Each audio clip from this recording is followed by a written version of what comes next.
From South Carolina Public Radio, this is Who, What, When, an hour of history, games, and trivia. I'm Daniel Thompson. And I'm Brandon Gray. We're jumping into the Who, What, When time machine today, Dan, to travel back to the 1920s. Coming up later this hour, we'll see how well you know your facts about prohibition and hear 3 stories from history of the Roaring 20s that may or may not be true. We'll also speak with a local educator about why the 1920s were so important for literature. Here's the things, folks. We would love for you to join us. All you gotta do is call or text us, 803-470-6347, or you can just send us an email. It's whowhatwhen@scpublicradio.org. You have a shot to take home the title of the Who What When Chamber of the Week, which is a big deal in and of itself, Dan, but also you will get a trophy that is the Who What When Fanny Pack. You said it, Bran, and we're looking back 100 years ago into the 1920s, a time that saw a lot of change around the world, especially right here in the good old US of A. Yeah, you know, when I think about the 20s, I do picture a flapper girl doing the Charleston. That's who I am. I'm a big flaphead, Dan. You're a flaphead, and the 20s are known for that, and a lot of other stuff, including... Like roar! Yeah, no lions, really. Okay. There may have been lions. No, well, the roaring part of it. You got it. It was a period of economic prosperity. I know that. A huge boom. People could buy stocks on margin, which probably wasn't for the best. The U.S. and Western Europe, after the end of World War I, and an epidemic, the Spanish flu, people wanted to live, eat, drink, and be merry, and they had more money, and they really spent it on lifestyle. Jazz came into its own. The Jazz Age was happening.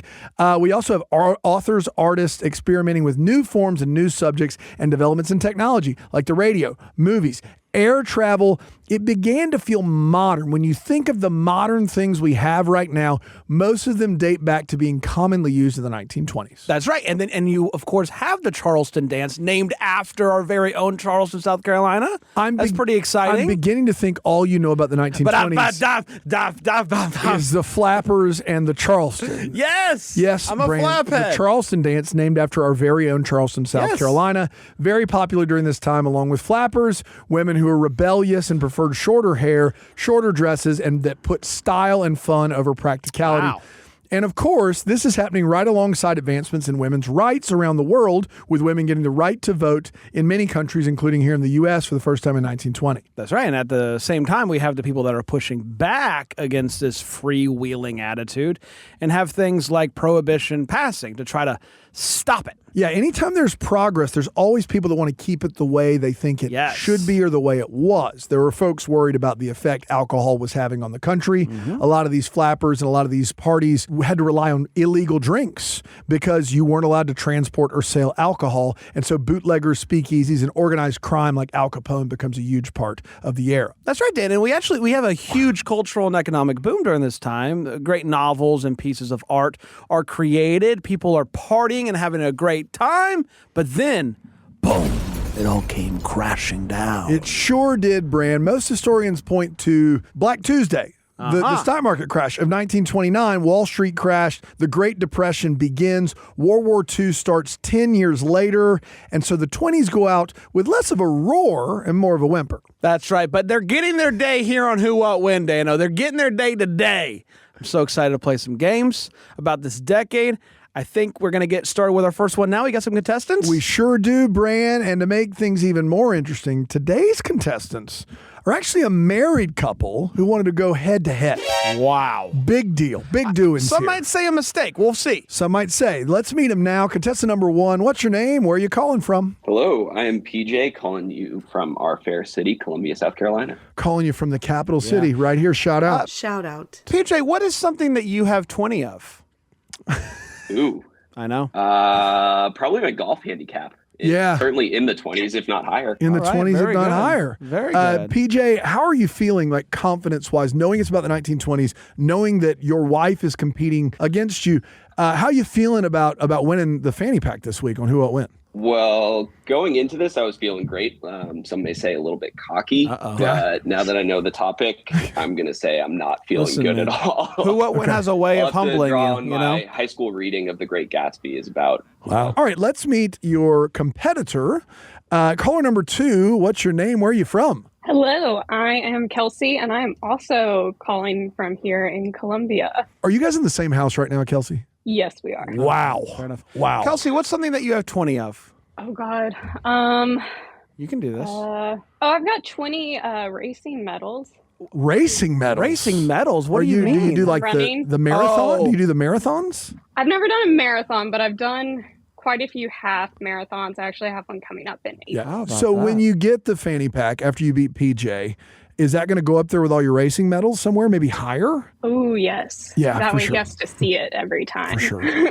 How confident are you, Kelsey, about this little game with the Roaring 20s? We're going to see. I Okay. feel like this can go either way. I love that. I love that. Let's get started, shall we, Bran? I'm ready to go. All right, we're kicking things off with a little game we call Roaring or Boring. Oh, Roaring or Boring. Now, Bran, the 20s were known as the Roaring 20s. I did know that. Do you know why? because people were like, "Rah!" No, it's because we had just come out of World War I. We had just gotten over a pandemic, the Spanish flu. And so what happened was everyone was excited to get back out there. into the world. All the troops were home. Everyone was healthier. We We're have no a lot- longer warring, we're roaring." That's right. And so what happened was we had a lot of fun, new culture and inventions pop up, and it's called the Roaring 20s. Everyone was eating, drinking, and being merry, go. and not worried about the Great Depression, which was going to come the next decade. Right. So in this game, I'm going to read you 3 historical facts from history, things that happened in history, and you have to tell me which one is boring. And by which one is boring, it's not which one is actually boring. That has nothing to do with it. Oh. It's just a title that rhymes, if you can believe it. Okay, fair enough. It's really just which one didn't come from the 1920s. Okay, fair enough. So 2 of these came from the 1920s. One of them did not. 2 of them are roaring, one of them is boring. That's exactly. You got it, Brian. I got it. You got it. It's gold. It's gold. That's right. PJ, are you ready for your first question here on Roaring or Boring? As ready as I'll ever be. I love it. Here we go. Here are your 3 facts. Number 1, the antibiotic penicillin is discovered by Alexander Fleming in London. Number 2, insulin is discovered by Canadian surgeon Frederick Banting. Or number 3, the vaccine for polio is discovered by Jonas Salk in Pittsburgh, Pennsylvania. Which one of those did not happen in the 20s? Oh, no. I'm fairly confident polio did happen in the 20s. If nothing else, polio as a disease probably happened in the 20s, but I'm fairly confident that the vaccine was made then. Antibiotics seems to be around the right time, and I've got no real basis to give me confidence in this, but insulin seems, and diabetes seems like a more modern medical diagnosis. So I'm just going to go with insulin and say that that's Insulin is boring. You heard it here from PJ. So I loved how he got there. Yeah, I think I would have made a similar path. It just so happens he's wrong. Yes. I loved everything about it aside from the fact that he didn't get the correct answer. Yeah. oh no. We're actually, the vaccine for polio did not happen until 1955. Wow, that feels late. It does feel late, but if you will recall, our president during World War II, Franklin Delano Roosevelt, had polio. There was no vaccine. There was no cure at that point. So that was hopefully the hint. Insulin 1921, penicillin 1928. So PJ. So vaccines, boring. Vaccines in this case boring. Okay, just fair enough. run of the mill vaccines. That's right. There's nothing interesting about it. All right, Kelsey, you got a chance to take an early lead here on Roaring or Boring. Are you ready for your first question? Let's go. I love it. Number 1, the tomb of Tutankhamun was discovered, ushering in the second wave of Egyptomania.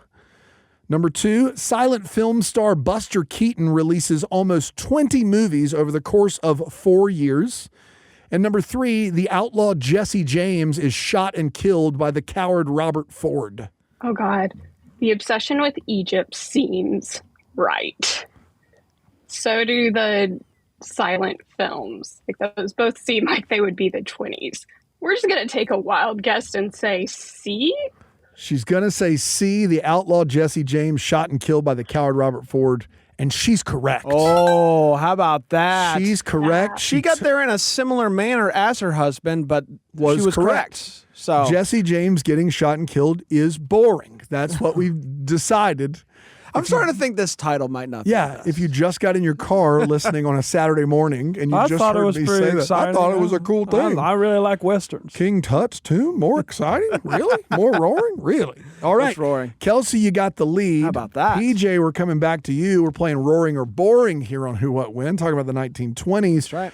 PJ, see if you can tell me which of these historical facts is not from the 1920s. 1, In Germany, Carl Benz receives a patent for inventing the first automobile. Number 2, the electric automatic traffic signal is invented and sold to General Electric, beginning the implementation of the design across the U.S. Or number 3, though small and expensive, the electric refrigerator starts showing up in households. Ooh, okay. This seems like it should be very easy. I'm also someone who works in the automotive industry, so I feel like I should know the answer to this. Traffic signal seems like it'd be right. Electric fridge seems like it'd be about the right time. My gut feeling is that the Mercedes-Benz, the automobile, happened well before the 1920s, so I'm going to go with that one, A. He talked it out, and this time he's rewarded because he's correct. He's back, baby. He's back, baby. How about that? Carl Benz receives the first patent on a true automobile in 1886. Wow. 34 years before 1920. How about That's that? right. PJ, you're on the board. Kelsey, it's back to you. It's tied 1-1. Your next question here on Roaring or Boring. Number 1, daily comic strip Little Orphan Annie begins running new material for over 85 years. Wow. Number 2, comic strip Peanuts, starring Charlie Brown and Friends, makes its debut. And number 3, The Jazz Singer, the first feature-length talkie with synchronized sound, was released into theaters. I feel like I've never heard of Little Orphan Annie being a comic strip. You said a comic strip, right? I did. The Peanuts, I'm fairly certain is true, but I've never once seen Annie as a comic strip, so I'm just going to go with that one. She's going to go with that one. She's incorrect. Oh. Incorrect. That makes sense to me. Before doing research for this, I'd never heard of a Little Orphan Annie comic strip, but it actually ran from 1924 to 2010. Wow. The Jazz Singer also released in 1927. Charlie Brown and the Gang didn't start until 1950. Ooh. Well, I got to be honest, I was too busy reading Charlie Brown to even notice if Little Orphan Annie was there. So it That's makes right. sense to me. Yeah. Of course. All right. So it's a tie ball game. Tie ball game. We got PJ, we got Kelsey, husband and wife from Columbia, South Carolina. Roaring or boring? Roaring or boring here. They're both roaring in my opinion, though. I want that on the record. Amen, brother. That's right. PJ, it's your turn. Tell me which of these facts is not from the 1920s. Number 1, sliced bread was introduced commercially, changing the way we purchase and consume bread. Number 2, the first wireless radio is patented by Guglielmo Marconi in England. And number 3, Earl Dixon of Johnson & Johnson invents the Band-Aid. Ooh, how about that? Okay. Sliced bread, wireless radio, or Band-Aids? Yeah. I know that we're all familiar with the phrase, the best thing since sliced bread. Right. But I feel like that phrase does not tell me when that actually happened. The wireless radio, don't know, but I have to feel like that probably happened before then. That seems to me like something that probably got invented in wartime, and my gut wants to tell me that maybe it happened in World War I, but I'm not certain on that. And then the Band-Aid is, I don't know, that seems like something that could have happened in the 1800s or the 2000s. I don't really know when that would be invented. Sure. So I'm just going to go with wireless radio. My gut tells me that that was earlier than the 20s. He's going with his gut, and he's correct again. Ooh, how about listen to your gut? Listen to your gut. Way before World War I even, 1896, the first wireless radio. Sliced bread, 1927, so it was invented just in time for people to not be able to afford bread in the Great Depression. Right. Exactly and then Band-Aid in 1920. It's hard to believe that we've been trying to one-up sliced bread since 1927. Almost 100 years. And we still haven't done it. Yeah. Still haven't gotten there yet. Still haven't gotten there. Maybe I one was day. used to eating whole loaf sandwiches. I know. That was crazy. All right, gnawing Kelsey, on it. you're officially now losing for the first time in Who What When. You're down 2-1. We got a chance to tie it up right here with your next question. Tell me which of these fun facts of history is not from the 1920s. Number 1, Congress passes the 19th Amendment giving women the right to vote. Number 2, the stock market crashes, beginning the Great Depression. And number 3, severe drought in the Great Plains creates the Dust Bowl in the Midwest, leading to significant problems for farmers. Which of those not in the 1920s? This is so bad. I need to tell y'all, my mom is a U.S. history teacher, so I'm really letting her down. Is she's going to listen to this, you think she's available? Maybe she could hop on, tag team, tag her in? I think she's probably teaching some kids right now. Yeah. Oh, man. Dust Bowl, I want to say is 20s. Okay. Women getting the right to vote. I should know the date for this. But I also think that it's not the 20s because that feels too early for it to have actually happened. But was the stock market crash actually in the 20s or was it like right at the end of the teens? I'm going to say that women got the right to vote later than the 20s. So you are going on the record saying women having the right to vote boring. I would not put it in those terms. Wow, that's the game. You can't do That's that. the game, Kelsey. Roaring or boring? Kelsey's going with women getting the right to vote not happening in the 1920s. Incorrect. Oh. Women getting the right to vote actually 1920. Right on the dime. It was actually submitted to Congress, I think, in 1919, but not ratified until 1920. Stock market crashes in 1929. The Dust Bowl, 1930s. 1930s for the Dust Bowl. So, PJ, it's 2-1. You got a chance to take a bigger lead right now with your next question here on Roaring or Boring. Number 1, the first film iteration of crime comedy drama Chicago is released in theaters. Number 2, the first film iteration of vampire horror Nosferatu is released in theaters. Or number 3, the first film iteration of the adventure film King Kong is released in theaters. Wow. One of those, not the 1920s. Chicago, Nosferatu, King Kong. Uh-oh.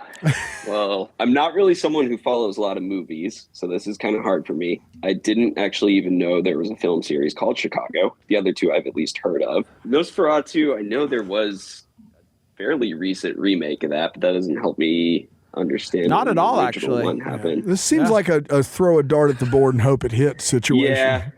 Yeah, I'm going to go A, Chicago. He's going to go Chicago. Chicago, the first crime drama comedy Chicago, that version, which is a movie that was nominated for a bunch of awards in the early 2000s, that first came out in 1927. Ooh. So he is incorrect. That was roaring. Nosferatu, 1922. King Kong, boring, how dare you. 1933. 1933. Not All enough right. action for it. Not enough action in King Kong. That's right. Got nothing on you. That's You know I've what? heard. You know what I'm learning? We might not know a lot about the 20s. Yeah, it sounds that way. It's a tough game. Kelsey, you got Tough a chance. matchup. You got a chance here to, You got this, to Kelsey. tie this thing back up. And I hate to break it to you, but this is another history question for you. So your mom has another chance to be proud. Are we ready You can for redeem yourself. Roaring or Boring right here to tie the game up? Here it is. Number 1, Harry Truman is president. Number 2, Calvin Coolidge is president. Number 3, Warren Harding is president. Oh, God. You got this, I'm Kelsey. really showing how little I paid attention in high school history classes. I'm just going to take a stab at this because I really do not know. So we're going to go with C. Harding. C. Harding is incorrect.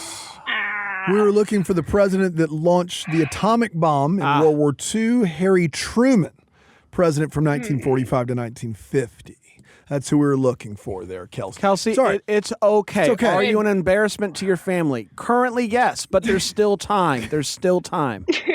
The good news is it's not like you're getting killed right. It's 2-1. So it's not like PJ's just roaring through it himself. you Well know? done, by the way. Thank you so much. PJ, your last question of the round. A chance to go up 2 here on Roaring or Boring. Which one of these facts is not from the 1920s?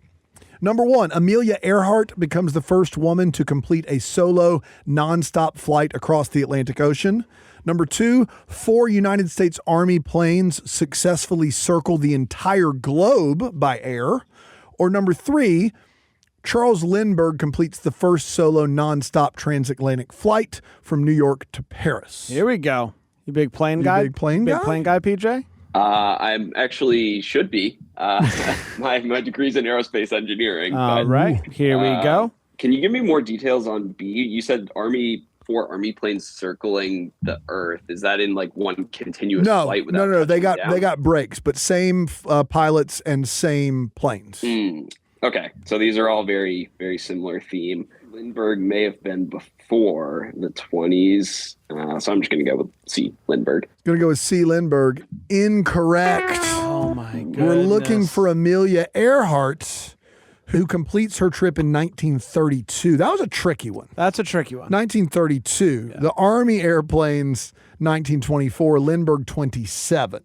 Spirit of St. Louis, 1927. All right, Kels. Here we go. All that's been done so far. The last question of the round belongs to you, and you have a chance to tie this thing up going into a round that I would consider much easier than this round. Okay. All right. And I hate to say that in case they do poorly, but I think it's much easier. Kelsey, your last This is question it, Kelsey. here on Roaring or Boring. Number 1, F. Scott Fitzgerald writes The Great Gatsby set in the Jazz Age in New York. All right. Number 2, Ernest Hemingway writes For Whom the Bell Tolls, a story told against the backdrop of the Spanish Civil War. Or number 3, the first Agatha Christie mystery novel, The Mysterious Affair at Styles, is published. Here we go, Kels. Here we go. I mean, Great Gatsby is about the 20s, so it'd be weird to write it in the 20s, whereas the other two make sense for their time periods. Because For Whom the Bell Tolls would be looking back, whereas like actually writing something in the 20s about the 20s. You think it's boring? So we're going to go A. All right. She's going A. She's going Great Gatsby. A. Great Gatsby is incorrect, Oh. Kelsey. It's set against the Jazz Age. So he's, Fitzgerald there is not really writing about the 20s per se, but he's writing about like how people currently, especially millionaires, are currently partying in the Jazz Age. So it was almost like it was just like it tripped you up because I will say your logic makes sense. I see how she got there. Yeah. Hemingway, For Whom the Bell Tolls, is writing about the Spanish Civil War, which started just before World War II. So that book is published in 1940. And then Agatha Christie's first mystery published in 1920. Yeah. All right. The logic wasn't bad there. It wasn't bad. So we did roar through Just that wasn't right. category. That's right. This wasn't right. And I got to be honest, it was A a tough couple one. that fails together stays together. that's right. I've always said that. This is Who, What, When. I'm Daniel Thompson here with my good buddy Brandon Gray. Yeah, we're traveling back a century to the 1920s today. We got a married couple with us. They're playing. Our contestants, PJ and Kelsey, they're having a lot of fun. And we're going to see how they do in their next game. It's all about prohibition. Ooh. That's coming up right after this break here on Who, What, When.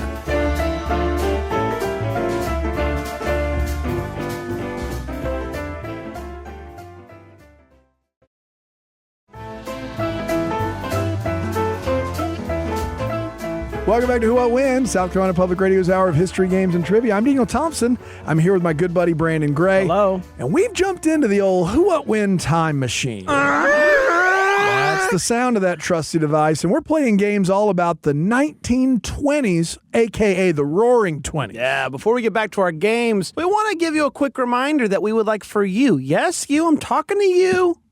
We want you to join us for a future episode of Who, What, When. All you got to do is call or text us, 803-470-6347, or you can send us an email to whowhatwhen@scpublicradio.org. We've got our contestants PJ and Kelsey still on the line with us. They're a husband and wife from Columbia, South Carolina. And they had a bit of a hard time with our first game, Roaring or Boring. And currently they're sitting at 2 points for PJ, Wow. 1 for Kelsey. But I think that's going to change, Brand, with our next game. It's one we're calling Brew What Win.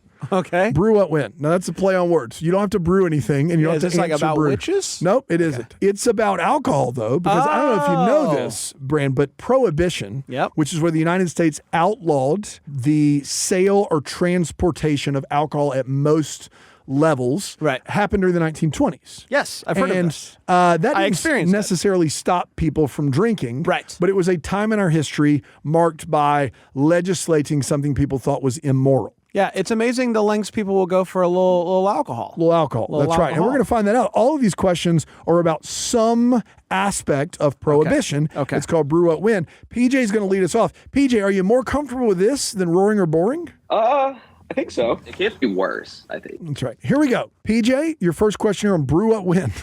The Prohibition era paved the way for what many consider to be America's most famous criminal, hailing from New York City before making his name in the bootlegging business in Chicago. Was that A, John Dillinger, B, Al Capone, or C, George Babyface Nelson? This seems too easy, mostly because I have not heard of A or C, but I think maybe it's as easy as it is. So I'm going to go with Al Capone. Maybe it's as easy as it is. He's right. It's Al Capone. See, we're much more comfortable here. Kelsey, You call me Brand Babyface Gray all the time. Babyface Gray all the Yeah, time. which is really George sweet of you. Babyface Nelson. Sometimes I throw a little dumb one there at the end. That's a real criminal. He's a I want to baby- be very clear. Babyface, real criminal. Shout out to the Babyfaces. Shout out. Shout out. Kelsey, you're now down 3-1. It's kind of a must-have here. Are you ready to play a little Brew What Win? Let's go. While the sale of small quantities of alcohol were outlawed under Prohibition, these sometimes password-protected bars sold alcohol anyway in a secretive manner. Is that A, speakeasies, B, pubs, or C, taverns? Oh, I don't know. I think I have to go speakeasies. She's got to go speakeasies, and she's got to be correct. I got to be honest, Kelsey, when you said I don't know there at the beginning, I got a little concerned, but you pulled it out. Speakeasies. They're rolling. Number 3, PJ, you got a chance here. Once again, Kelsey's only one back. You guys have, Kelsey doubled her score just now. You got a chance to double your score from the first round. PJ, your next question here on Brew What Win. The height of Prohibition crime occurred on February 14th, 1929, in Lincoln Park, Chicago, when 7 members of the Chicago's North Side Gang were gunned down in an event known as the St. Valentine's Day Massacre, the February Foul-Up, or the Valentine's Day Disaster. Ooh, okay.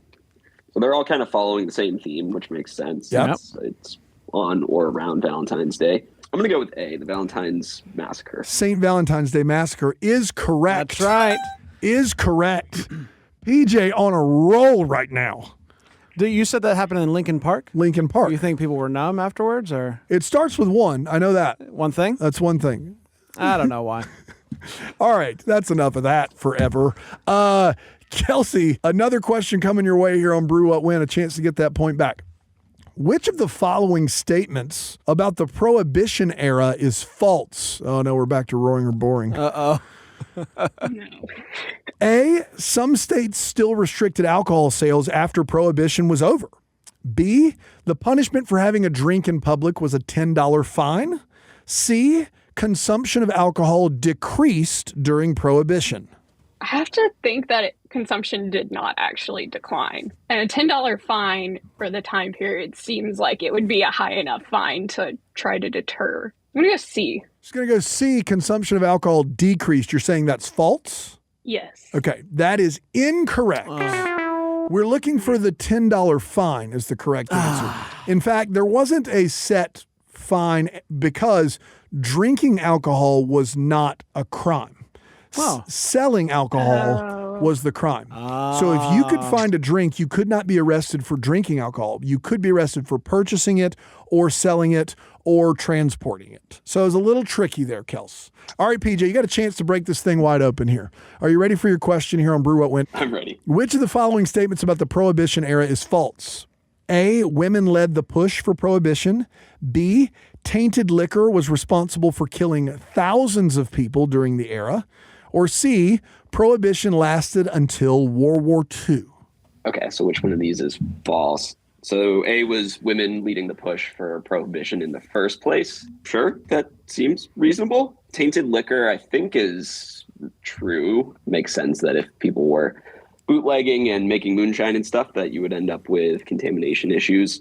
Yeah, let's go with C. He's going with C, and he is correct. Oh, there we go. He's correct. Prohibition ends in 1933. Tainted liquor killing a lot of people. You know, people were desperate for alcohol, so they would take grain alcohol made for medicinal purposes and for science, and they would hire these criminal organizations would hire chemists Wow. to go in and chemically alter the alcohol to make it safe for drinking, and sometimes it would backfire. Didn't There's work some out. Very famous Not stories. 100% accuracy on Not that 100% accuracy. You got to be careful what you drink. Kelsey, you need this one. You need this one here on Brew What Win. Your next question. This American alcoholic beverage producer showcased their ability to pivot during Prohibition, creating over 25 different non-alcoholic products to keep their business afloat during the era, keeping its employees working and its equipment in use until they could send the Clydesdales back out on the road with beer after the ban was lifted. Is that A, Coors, B, Miller, or C, Anheuser-Busch? Well, if I'm hearing you correctly talking about some horses, I would have to go C. She heard the horses, she got the clue, and got it right. There you go, Kelsey. No horsing C is around correct. here. No horsing around. That's exactly right. Those Clydesdales. Anheuser-Busch. You gotta love those horses. You got to love the horses. You gotta love yeah. them. All right, PJ, your last question of the round coming right now here on Brew What Went. One common element to speakeasies was this improvisational style of music, helping many performers of color introduce their music to white audiences around the country. Is that A, jazz, B, funk, or C, the Charleston? All right, PJ, sorry. Go ahead, PJ, whenever you're ready. Well, I guess call back to one of the earlier questions about The Great Gatsby being written about the jazz age. I think it's jazz. He thinks it's jazz, and he's correct. Oh, PJ. You got it, dude. Putting it away. Putting it away. Kelsey, you got one question left. Here we go. You ready? Let's do it. As Prohibition entered the 1930s, the Great Depression hit the U.S., and this presidential candidate was able to win the election of 1932 by not only promising a New Deal for Americans, but also the end of Prohibition, stating that what Americans need now is a drink. Amen, brother. You said it. Is that A, Herbert Hoover, B, Calvin Coolidge, or C, Franklin Roosevelt? I'm going to go C. C, Franklin Roosevelt is correct. How about that? Kelsey finishes the category strong, and the final total, husband versus wife, PJ with 5, Kelsey with 4, which means in a barn burner, PJ will be moving on How about to see if he can win the fanny pack. Kelsey, what a great job. I think the U.S. history questions early got you. Kelsey, it'd be easy for you to hold this against your husband, and I wouldn't hold it against you if you did. But he does still have a chance to bring home a fanny pack That to you the can household, use. which I think would Yeah. be a pretty big deal. So are you going to be cheering for him? Yeah, we need an heirloom to pass on to our daughter. Fair enough. I love Fair it. enough. Can be it. It's never too early to start thinking about that retirement. So that's a big deal, yeah. Fantastic. Kelsey, thanks so much. Thank you. This is Who What When. I'm Brandon Gray here with my friend Daniel Thompson. This week we're looking back at the 1920s. That's right, Bran. Our contestant PJ has bested his wife, Kelsey. Wow. And is heading to our final round for a chance to win a Who, What, When fanny pack. We'll see if the marriage survives, but we got to see if he's going to win gold first. This is big. This is a big deal. Before we do that, though, we're going to chat with a local educator about the literature of the Roaring 20s. That's next right here on Who, What, When.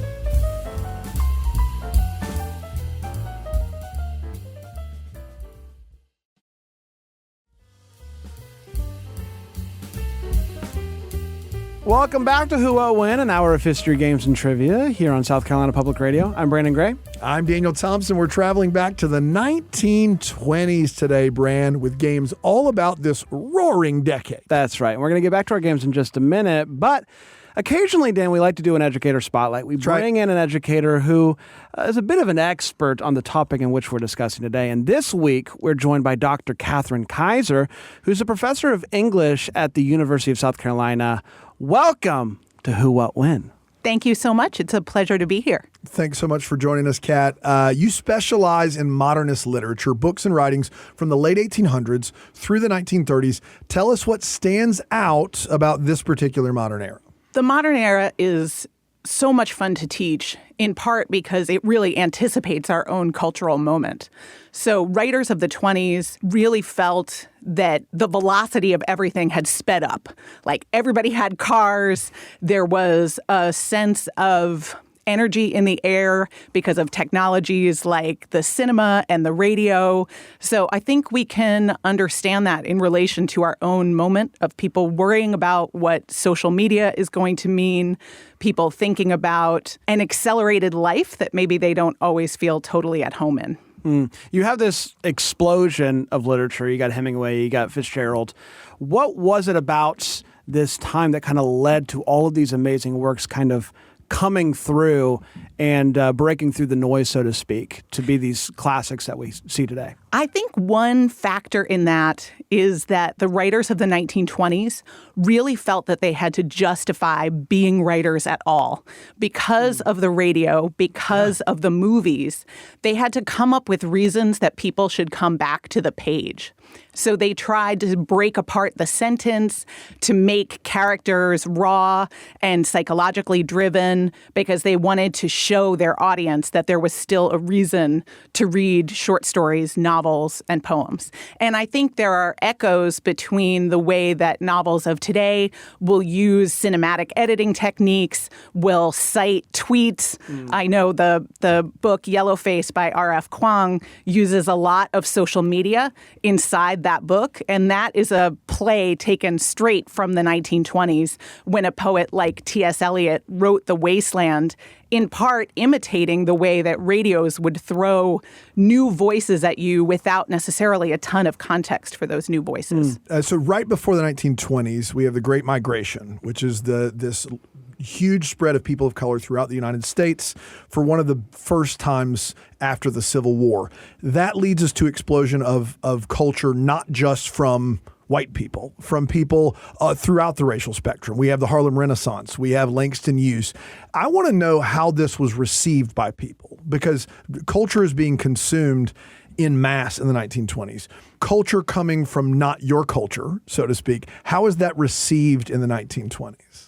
So I think that Black culture really energizes what white writers are doing, so that there's this dialogue across the color line during the 1920s. So certainly F. Scott Fitzgerald's investment in the jazz age is connected to the fact that he's writing The Great Gatsby in the years of the Harlem Renaissance. But I also think that Harlem Renaissance writers are interested in pushing back against stereotypes and mythologies that white writers brought to Black culture. So often white writers imagined Black culture through what's called a primitivist lens. So they imagined that Black culture was tribal, pure, from Africa, instinctive. So some Harlem Renaissance writers, for example, Jean Toomer, would write about Black culture in terms of the city and in terms of the electricity of the modern moment. One of his best love poems is called Her Lips Were Copper Wire.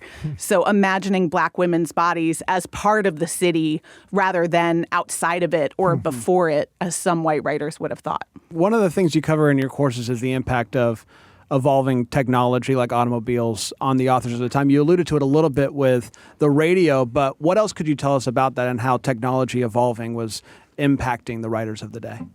So one of my favorite writers is Dorothy Parker. And one of the reasons that I love her is her cynical sensibility feels very much of this moment. She's disappointed with the love stories that she's been taught, and she uses technology to point out how modern couples are not connecting. So one of her short stories is called A Telephone Call, and it's about a woman waiting in her apartment for her date to call, which is, I think, a very relatable scenario. And so the telephone, this technology, becomes a symbol of a man and a woman who are not connecting. In one of her poems called One Perfect Rose, instead of celebrating the idea that her date could bring her this beautiful flower, she says, "Why is it no one has ever brought me yet one perfect limousine, do you suppose?" So Parker craves something maybe more financially stable than the love tokens that traditional suitors would give. Historically, I've heard comparisons of the 20s to the 1990s a bit, this advent of the internet and this time of economic deregulation, which leads to economic crash in the decade to follow, a lot like the 30s.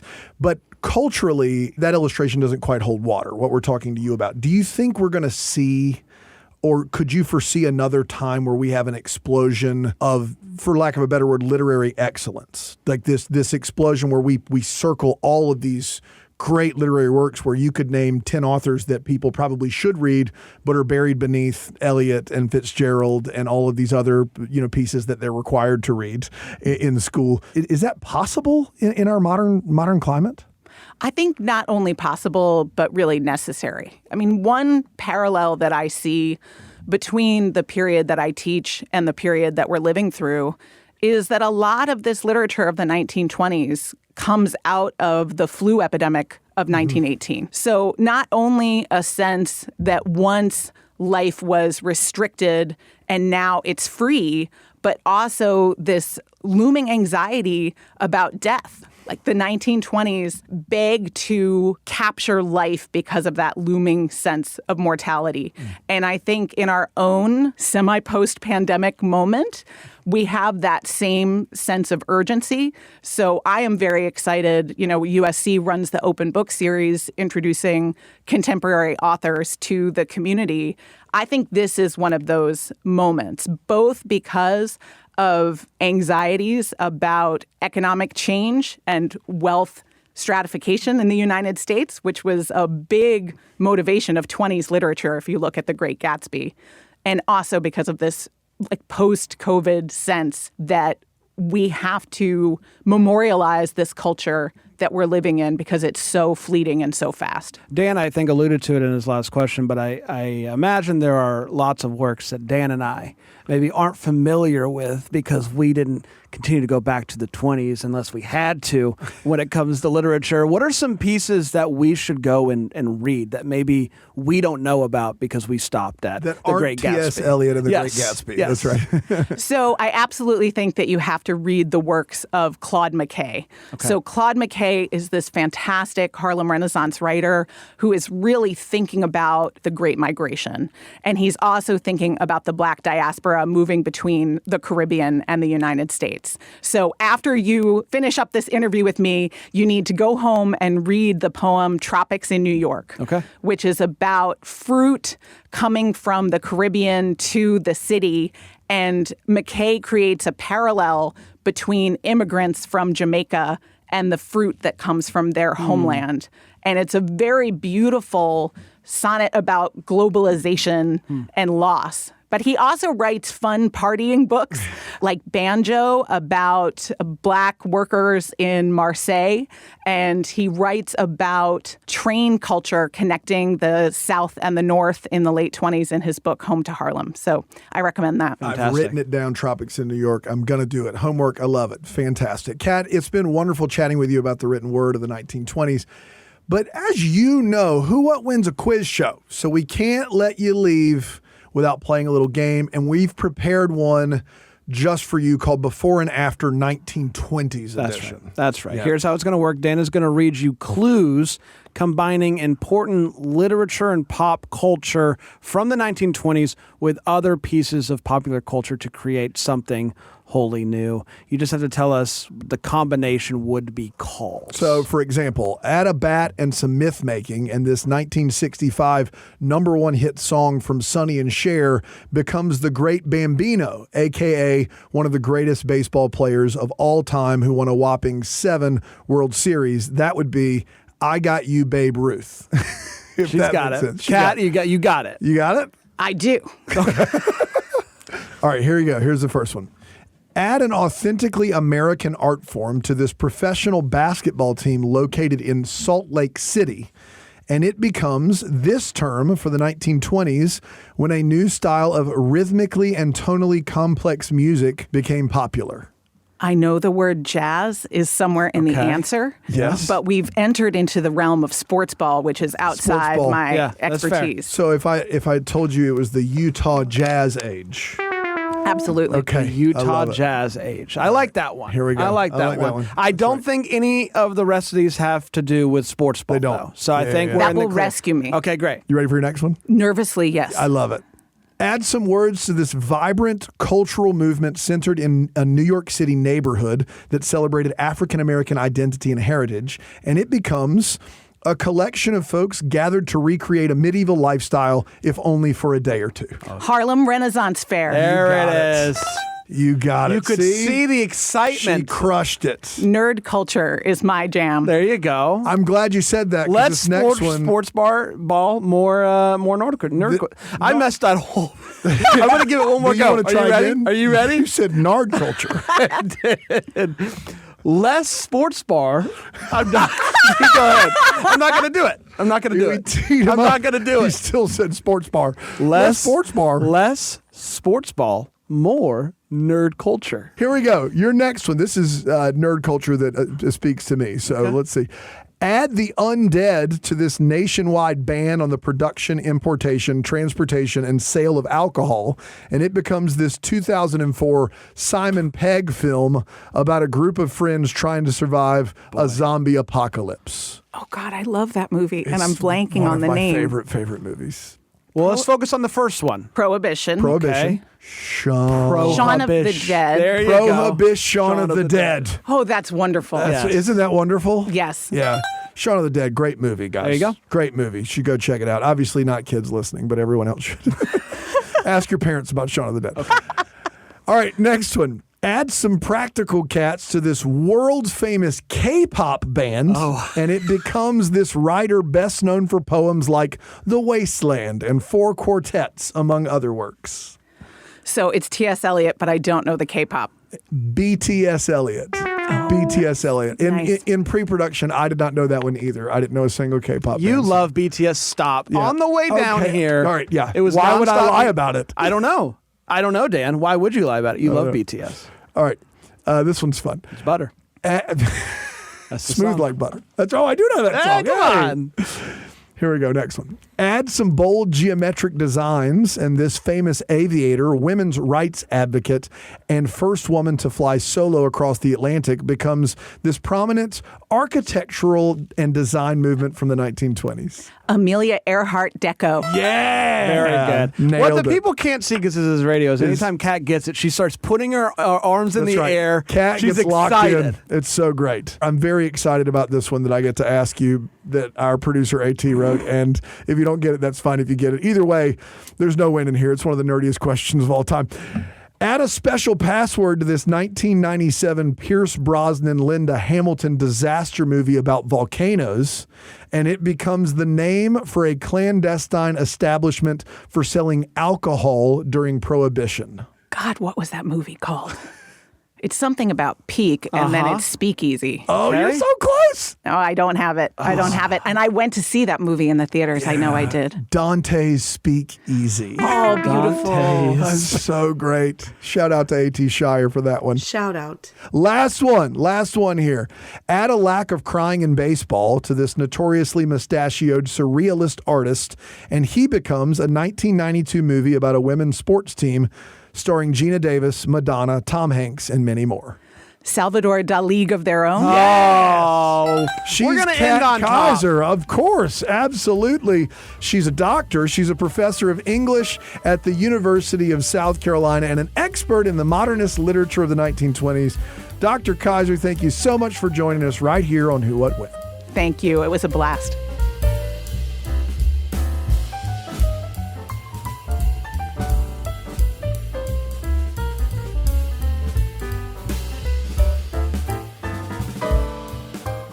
You're listening to Who, What, When, South Carolina Public Radio's hour of history, games, and trivia. I'm Daniel Thompson here with my good buddy Brandon Gray. What's up? And we are traveling back to the 1920s this week with games all about that roaring decade. Before we get to our final game, we do want to remind you that if you would like to be a contestant on a future episode of this show, you just got to call or text us. That's all you got to do. 803-470-6347. Or you can send us an email even, electronic mail. That works. whowhatwhen@scpublicradio.org. Our contestant PJ from Columbia, South Carolina is still on the line with us. He played the first two rounds against his wife Kelsey and came out on top. He now has a chance to win a Who, What, When fanny pack. But first, he'll have to make it through our final game today. It's one we play a lot here. It's called History or His Story, Roaring 20s Edition. Yes, here's how it's going to work, PJ. Dan has 3 stories from the 1920s. 2 of these stories, 100% real. One of them completely made up by my buddy Dan. It's his story. After you hear each story, you're going to have a time to talk with me. We can ask questions of Dan to try to figure out which one is the lie. And once we get through all three stories, you're going to have to tell us which one is that lie. That is history or his story. Any questions from you, PJ? Nope. I think I'm ready. No questions from PJ. Brand, you feeling good? I feel great about Great. this. I love it. Okay. Your first story is called The Santa Claus Bank Robbery. It's true. Sorry, I jumped the gun. Yeah, real quick My there. fault. So bank robberies, along with most organized crime, spiked during the 1920s into the 1930s. Robberies became so popular because of several push factors such as prohibition and the lack of any bank regulation at the time. This spike in bank robberies and organized crime led to the formation of the Federal Bureau of Investigation, the FBI. You'd be hard-pressed, however, to find a bank robbery as memorable as the Santa Claus bank robbery of 1927. This takes place in Cisco, Texas. Marshall Ratliff, Henry Helms, and Robert Hill, all ex-convicts, decided to rob the First National Bank in Cisco. Now, Ratliff was from Cisco before being sentenced to 18 years in prison for a previous bank robbery. The good news for him is during the time he was in prison, there was a governor named Miriam Ferguson who you could pay in order to get your sentence pardoned. That doesn't seem good. It doesn't seem right or fair or any of that, but it was happening in the 1920s. So even though he had an 18-year sentence, after 2 years, someone paid, we think, Governor Ferguson, and he was pardoned after 2 years. And Governor Ferguson did this for over 3,000 criminals in the state during his time in office. You know what? I respect the hustle. We all need a side hustle. You know what I mean? That's exactly right. Ratliff knew that he would immediately be recognized in his hometown. And so even though he wanted to rob the First National Bank in Cisco, he had a plan to make sure he couldn't be discovered. They decided to rob the bank on December 23rd. Okay. And Ratliff was going to dress up as Santa Claus. Now, his theory here was no one would blink twice about a Santa walking the streets on December 23rd. With a bag full of stuff. With a sack. Yeah. That's right. Santa carries a sack. I've heard right? about that. So here's what he said he was going to do. Ratliff was going to go into the bank first dressed as Santa, acting like he was there to just make a deposit or withdrawal, whatever. And then Helms and Hill were going to rush in with guns and hold the place up. And then twist, Santa was going to use his sack to fill up with all the tellers and the safe, all the money in the bag, and then they had a getaway car in the alley. Were the reindeers out there too, or no reindeer, no sleigh, actual car. Right. That is the basic idea. Now, the plan all starts. Ratliff starts off walking. They drop him off like 3 or 4 blocks away. He starts walking up the street. Kids are bothering him. He's nice to kids. He's acting like blah blah blah. It is 2 days before Christmas. Right. So upon entering the bank, the thing they don't realize is that 2 kids run in to see Santa in the bank. So they've got 2 children that they weren't planning on that are just there to see Santa. It's a bit of a liability. Little do they know Santa's going to rob the bank. So the robbery starts to go off without a hitch. One clerk does escape, yells for help. Another fun fact about the area is you were paid money if you were to gun down a bank robber in the time. So all these civilians start showing up with their guns to shoot at these robbers, one of them being Santa Claus. So they get away in the back alley. They all take gunshot wounds, but they get away. And this leads to a 7-day manhunt for the gang, ending on December 30th over Christmas Day. They finally apprehend and convict all 3 criminals. And it is said that this is the most spectacular crime in the history of the Southwest, surpassing anything in which Billy the Kid or the James Boys were ever a part of. That is the end of story number 1. Brand, what do you think? Well, I love this story, first of all. I think it's You're a big Christmas boy. Big Christmas fan, and I understand how they got to this point. It's not a bad idea. I'm not condoning bank robberies, but if I did it, the one question that I had afterwards, and I maybe missed it, did they actually get away with any of the money, or did the plan completely fall through before they were able to put the money in the sack? They all take some fire, right, from bullet wounds, and they go on the run. They switch cars several times during this 7 days.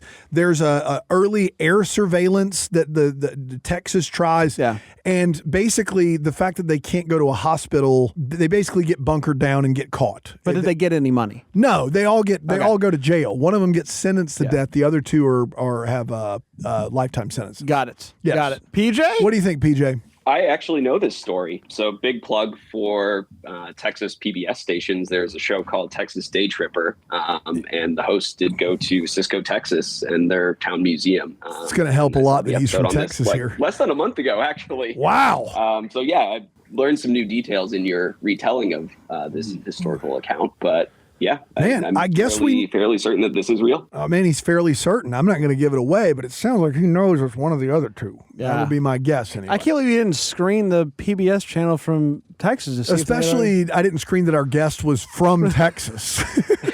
He lives in Columbia, but he's from Texas. That was a tough goal of it. So it's a tough break. Well, maybe it's a good break for him if he wants the fanny pack. I'm not trying to hold the fanny pack back. No.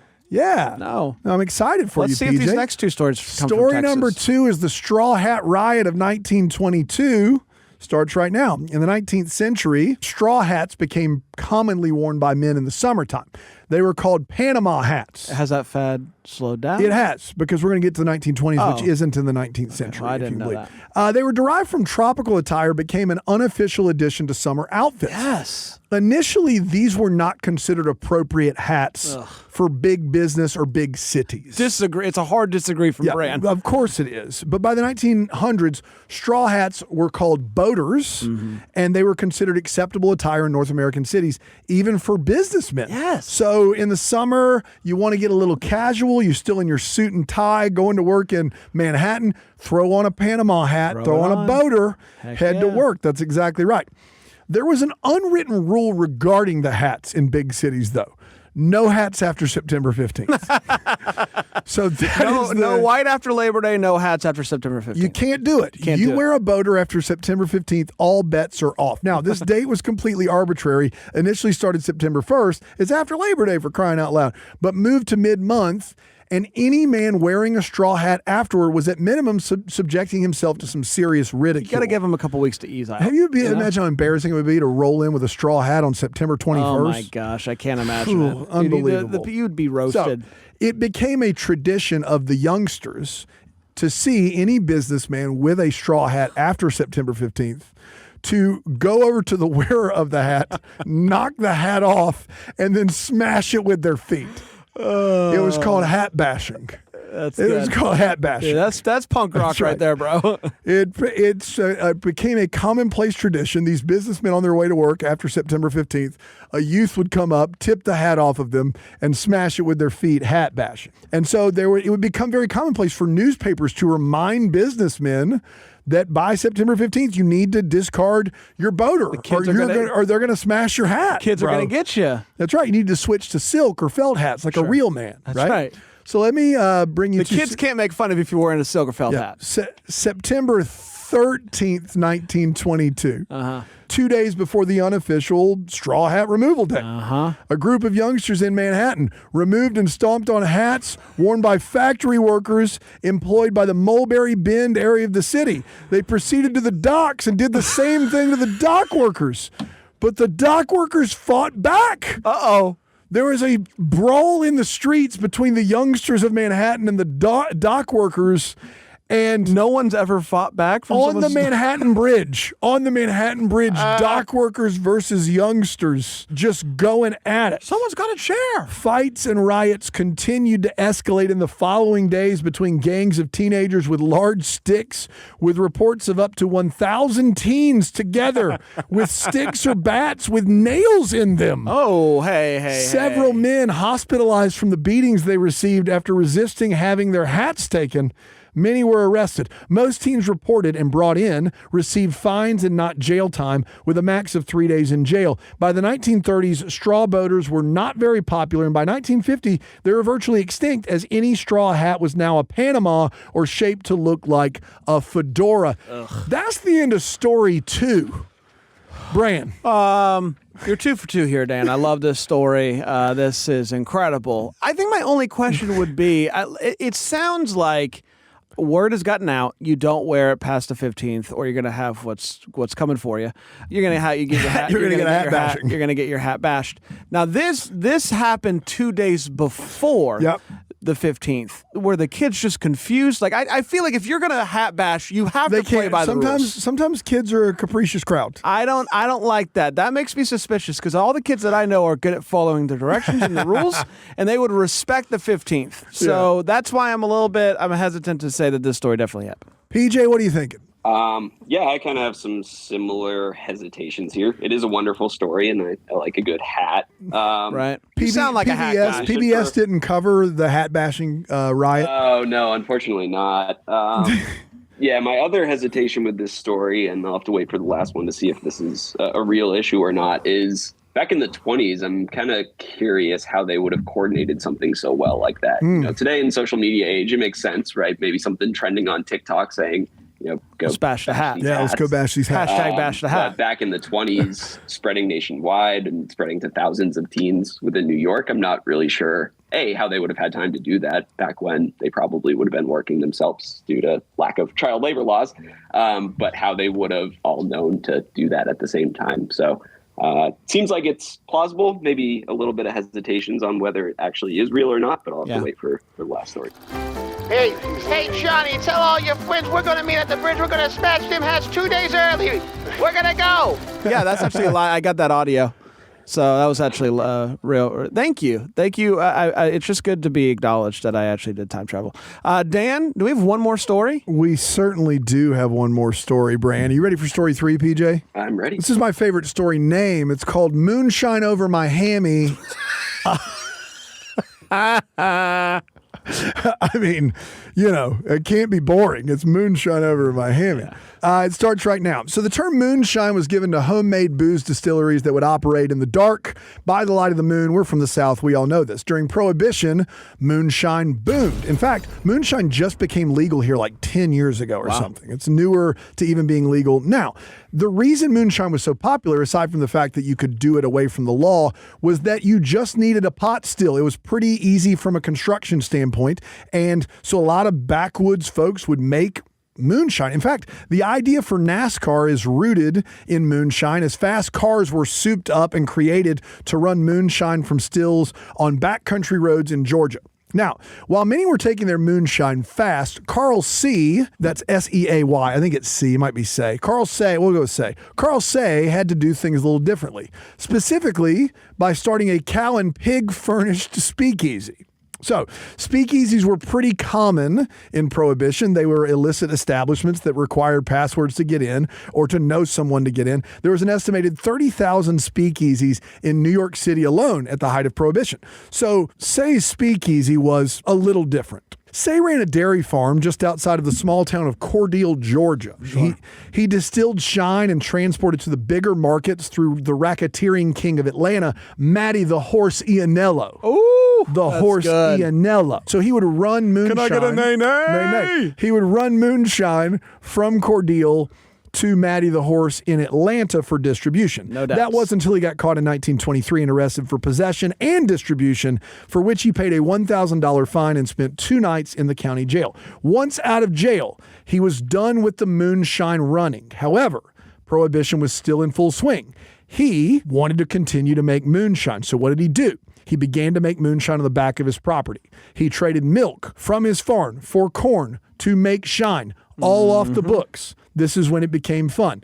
He started delivering shine in small amounts to people in his town. He became known as White Lightning, which would later be the term that described moonshine as a whole. White Lightning would distribute very quietly in his hometown. The other thing he would do was he would host a speakeasy in the barn at the front of his property. So he would distill at the back of his property. Then he would load the shine, 2 to 10 gallon containers, large containers hung by the neck of his cows, smaller containers strapped to the back of his 2 pigs, Liza and Otis. Shout out. Moonshine over my hammy. Thank you very much for that. So there it is. He'd load the livestock up. He'd herd them up to the barn. And then to get into the speakeasy, you would need a password. The password for the speakeasy, the name of White Lightning's 2 pigs, Liza and Otis. Say successfully ran his Southern speakeasy. No one knew the story until the Washington Post did a prohibition series in 1994 interviewing Say's children and grandchildren. The name White Lightning transcended just his hooch and is now synonymous with moonshine itself. That's the end of story number 3. Brando. I mean, my biggest hurdle here is this story tracks. It makes sense to me, which means that the Straw Hat story is not real, and that's something that's really going to bum me out. So I think I'm going to just withdraw. I'm going to withdraw, and I'm going to hand it over to PJ. PJ, what are your thoughts on this one? Yeah, I'm thinking the same. It seems almost too logical, and everything makes sense to me. I mean, I'm familiar with the term White Lightning. There's probably millions or at least thousands of songs that reference White Lightning. I guess my only question on the story, is it Carl with a C or Carl with a K? Carl with a C. Okay. Yeah, then I trust it. If it was Carl with a K, I'd Carl with a K in Cordial, Georgia. Get out of here. That tracks. Yeah, I get that. Okay, we got 3 stories. Santa Claus bank robbery, Straw Hat riot, moonshine over my hammy. One of those stories is a lie. 2 are roaring, 1 is boring. PJ, you've thought about it. You had some time to mull it over. Which story is my story? I'm going to have to go with B, Straw Hat Riot, as the fabricated B, Straw Hat Riot is my story. Okay, let's get Santa Claus bank robbery out of the way. He watched his PBS. He's from Texas. That story is 100% true. It did happen. It's a fascinating read. I left out so many details because it would have been obvious how true it was by the level of detail that I put into that story. You should go read about that story. It is they should make a movie out of it. It's unbelievable. 100% true. Very much a sign of the times. The Straw Hat Riot. Also true. Oh no. Also true. Really did happen in Manhattan. On the bridge, the dock workers and the youth they had it coming. Fighting over the right to wear a straw hat. Look it up. It's a real thing. And that means Liza and Otis, no more. Liza and Otis, moonshine over my hammy, just made that sucker up. Liza and Otis never existed. Liza and Otis, shout out. Shout out. Not real. Liza and Otis. PJ, what so that White means Lightning is White Lightning, term, but it didn't come from. It didn't come from them obviously. at all. No. Wow. All that was Red fabricated hair. by me. Red hair ink, even. PJ, that means you're not going home with the fanny pack, that bro. hurts. You were quite a contestant. You do have bragging rights for your household, which is something, but came up just a little short here. But nevertheless, thanks for hanging out with us. Thanks for talking 20s, and thanks for playing Who What When. Yeah, thanks for having me. Had a great time. Dude, you're roaring. I don't care what anybody says.